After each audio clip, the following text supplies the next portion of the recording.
খেলা দেখে আনাস রাদিয়াল্লাহু তাআলা আনহু ভুলে গেলেন যে বিশ্বনবীর জামা আনতে হবে। উনি ভুলে যে উনিও দাঁড়িয়ে খেলা দেখতে শুরু করলেন। এখন ঘন্টার পর ঘন্টা যায়, আনাসও আসে না, জামাও আসে না।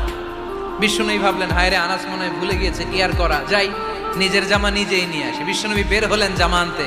বের হয়েই দেখে মদিনার গলিতে বাচ্চারা খেলতেছে, ওইদিকে আনাস রাদিয়াল্লাহু আনহু দাঁড়ানো। বিষ্ণু ইসলাম কিছু বললেন না, যে উনিও আনাস রাদিয়াল্লাহু তাআলা আনহুর পাশে দাঁড়িয়ে খেলা দেখতে আরম্ভ করলেন। সুবহানাল্লাহ পড়বেন না?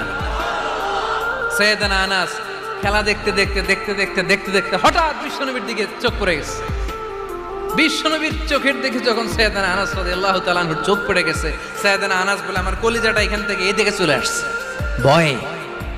কিসে? ভয়ে। উনি বললেন, আমার গলা শুকিয়ে যেতে আরম্ভ করলো, কাঁপতে লাগলাম।